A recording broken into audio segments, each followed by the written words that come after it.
Assalamualaikum warahmatullahi wabarakatuh. Halo teman-teman semuanya, perkenalkan kami dari kelompok 4. Pada kesempatan kali ini, kami akan membahas materi tentang penelitian tindakan kelas atau biasanya disebut PTK, meliputi model dan metodologi dalam PTK.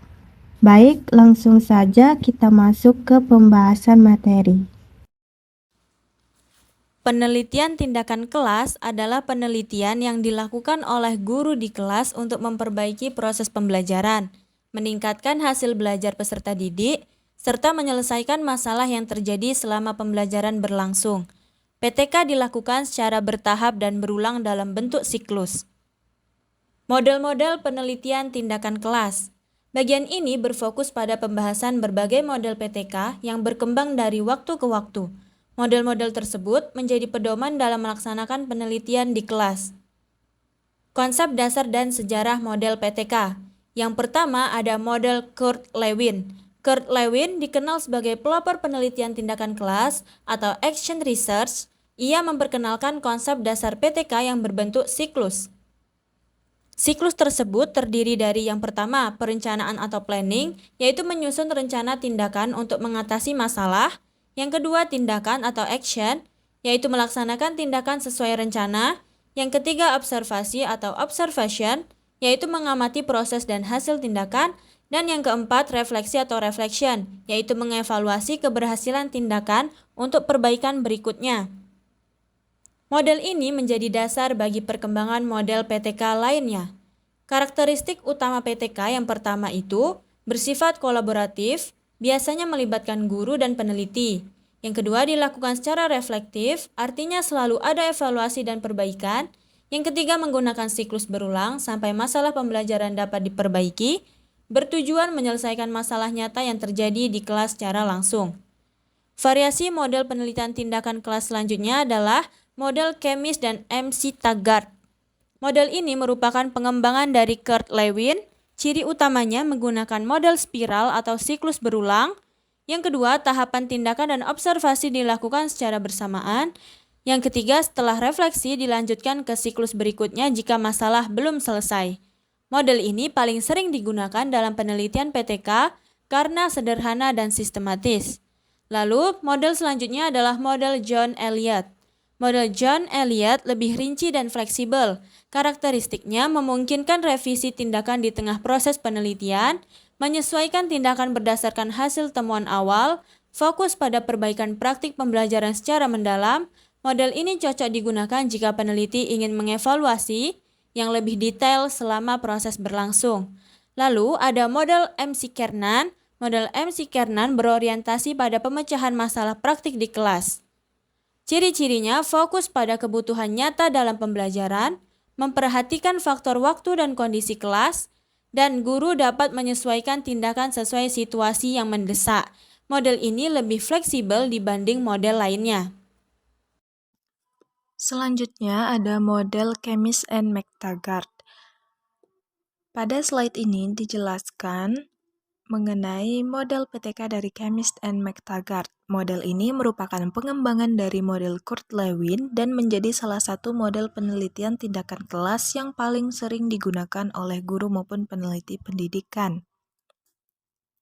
Ciri utama model ini adalah adanya siklus spiral berkelanjutan atau self-reflective spiral, yang artinya penelitian dilakukan secara terus-menerus melalui beberapa tahapan yang saling berhubungan sampai tujuan pembelajaran tercapai. Tahapan pertama yaitu perencanaan. Pada tahap ini, peneliti atau guru menyusun strategi perbaikan pembelajaran, misalnya menentukan model pembelajaran yang akan digunakan, menyiapkan media, perangkat ajar, serta instrumen observasi dan evaluasi.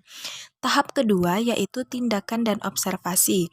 Pada tahap ini, guru melaksanakan pembelajaran sesuai rencana yang telah dibuat. Bersamaan dengan itu, dilakukan observasi untuk mengumpulkan data mengenai aktivitas siswa, keterlibatan siswa, maupun hasil belajar siswa. Tahap yang ketiga adalah refleksi, di mana data yang telah diperoleh dianalisis untuk mengetahui kelebihan serta kekurangan tindakan yang telah dilakukan. Hasil refleksi ini nantinya digunakan sebagai dasar perbaikan pada siklus berikutnya. Selanjutnya ada model John Elliott. Pada slide ini dijelaskan mengenai model penelitian tindakan kelas menurut John Elliott. Model ini menekankan pada detail tindakan dan fleksibilitas dalam proses penelitian. John Elliott memberikan rincian yang lebih mendalam pada setiap langkah tindakan. Model ini cocok digunakan untuk permasalahan pembelajaran yang cukup kompleks dan membutuhkan perbaikan secara bertahap. Dalam model ini, setiap siklus terdiri dari beberapa action steps atau langkah tindakan kecil. Hal ini memungkinkan peneliti melakukan evaluasi dan perbaikan secara langsung tanpa harus menunggu satu siklus selesai sepenuhnya. Misalnya, ketika guru menemukan bahwa siswa masih kurang aktif dalam diskusi, guru dapat segera memperbaiki strategi pembelajaran pada pertemuan berikutnya di dalam siklus yang sama. Keunggulan model John Elliott adalah prosesnya lebih fleksibel dan responsif terhadap kondisi nyata di kelas. Guru dapat menyesuaikan tindakan berdasarkan hasil pengamatan yang terjadi selama pembelajaran berlangsung.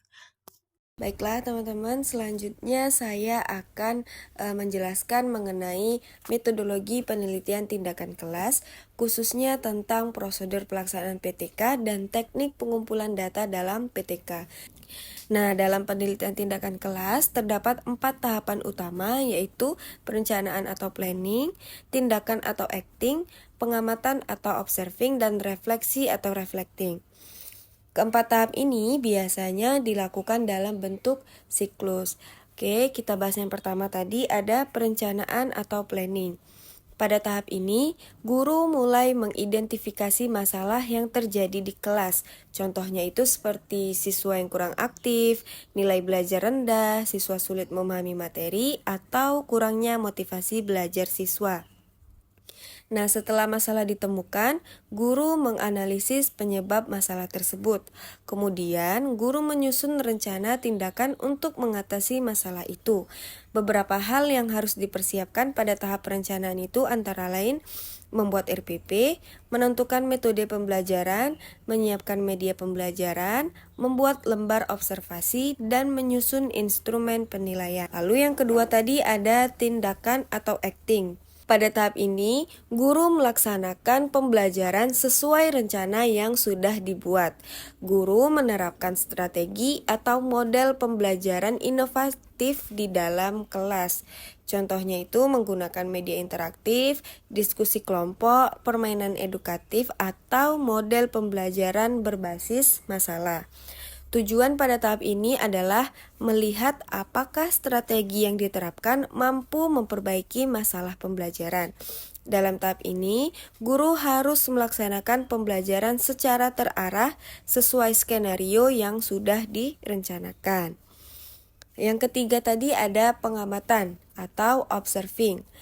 Nah, pada tahap ini, peneliti atau observer mengamati jalannya proses pembelajaran.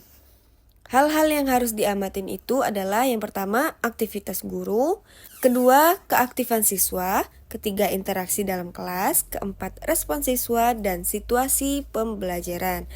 Pengamatan dilakukan menggunakan lembar observasi, checklist, catatan lapangan, dokumentasi, atau rekaman kegiatan. Tujuan dari pengamatan adalah untuk memperoleh data yang nantinya digunakan untuk mengetahui keberhasilan tindakan. Nah, yang keempat tadi ada refleksi atau reflecting. Pada tahap ini, guru menganalisis hasil tindakan yang telah dilakukan. Jadi, guru melihat apakah pembelajaran sudah berhasil, apakah hasil belajar meningkat, dan apakah masalah sudah teratasi. Jika hasilnya belum maksimal, maka dilakukan perbaikan dan dilanjutkan ke siklus berikutnya. Jadi, refleksi ini berfungsi sebagai evaluasi untuk menentukan keberhasilan maupun revisi tindakan. Nah, itu tadi prosedur pelaksanaan PTK. Ada 4. yaitu perencanaan, tindakan, pengamatan, dan refleksi. Selanjutnya, saya akan membahas mengenai teknik pengumpulan data PTK. Nah, dalam PTK, data itu sangat penting karena digunakan untuk mengetahui keberhasilan tindakan. Ada beberapa teknik pengumpulan data yang umum digunakan. Yang pertama ada observasi. Observasi digunakan untuk melihat aktivitas guru dan siswa selama proses pembelajaran. Instrumen yang digunakan biasanya berupa lembar observasi atau format penilaian aktivitas. Lalu bentuk yang kedua itu ada tes, yaitu pre-test dan post-test. Tes digunakan untuk mengukur hasil belajar siswa. Nah, yang ketiga ada wawancara atau kuesioner. Teknik ini digunakan untuk mengetahui respon, pendapat, dan perasaan siswa terhadap pembelajaran. Contohnya, guru bertanya apakah siswa merasa lebih mudah memahami materi setelah menggunakan media pembelajaran tertentu. Seperti itu. Nah, yang keempat itu ada catatan lapangan. Catatan lapangan ini digunakan untuk mencatat kejadian-kejadian penting selama proses pembelajaran. Misalnya seperti suasana kelas, perilaku unik siswa, hambatan saat pembelajaran, atau respon spontan siswa. Data ini membantu peneliti mendapatkan informasi yang lebih detail. Nah, itu tadi teknik pengumpulan data dalam PTK yang bisa dilakukan melalui observasi, tes wawancara, dan catatan lapangan. Dengan PTK, guru dapat mengevaluasi pembelajaran secara langsung dan menemukan solusi untuk meningkatkan kualitas belajar siswa. Pada bagian ini, dapat kita lihat analisis data dan indikator keberhasilan dari penelitian yang telah dilakukan. Pada tahap prasiklus atau kondisi awal, tingkat ketuntasan siswa masih berada di angka 45%. Hal ini menunjukkan bahwa hasil belajar siswa masih rendah dan perlu adanya perbaikan dalam proses pembelajaran. Kemudian, setelah dilakukan tindakan pada siklus 1, hasil belajar siswa meningkat menjadi 65%. Walaupun sudah mengalami peningkatan, hasil tersebut masih belum mencapai target keberhasilan yang telah ditentukan. Selanjutnya, pada siklus 2, peningkatan terjadi cukup signifikan hingga mencapai 85%. Hasil ini menunjukkan bahwa metode atau tindakan yang diterapkan dalam pembelajaran berhasil meningkatkan hasil belajar pada siswa. Berdasarkan indikator keberhasilan, penelitian dinyatakan berhasil apabila rata-rata kelas mencapai nilai 75 atau ketuntasan klasikal lebih dari 80%. Karena pada siklus 2 mencapai 85%, maka penelitian ini dapat dinyatakan berhasil. Berikut ada sedikit kutipan, guru yang berhenti belajar harus berhenti mengajar. PTK adalah jalan guru untuk terus belajar dari kelasnya sendiri. Makna kutipan ini adalah, yang pertama, seorang guru harus belajar dan memperbaiki cara mengajarnya. Yang kedua, PTK membantu guru menemukan masalah pembelajaran lalu mencari solusi secara langsung di kelas. Yang ketiga, dengan melakukan PTK, guru tidak hanya mengajar, tetapi juga terus berkembang menjadi lebih profesional. Kutipan ini mengingatkan kita bahwa seorang guru tidak boleh berhenti belajar. Melalui PTK, guru dapat mengevaluasi pembelajaran, menemukan kekurangan, dan memperbaikinya secara bertahap. Jadi, PTK bukan hanya penelitian, tetapi juga proses guru untuk terus berkembang dan meningkatkan kualitas pembelajaran di kelas. Baik, itulah pembahasan kami mengenai penelitian tindakan kelas atau PTK, beserta model dan metodologinya. Dari materi tersebut, kita dapat memahami bahwa PTK sangat penting untuk membantu guru memperbaiki kualitas pembelajaran dan meningkatkan hasil belajar siswa. Semoga penjelasan yang kami sampaikan dapat menambah wawasan dan mudah dipahami.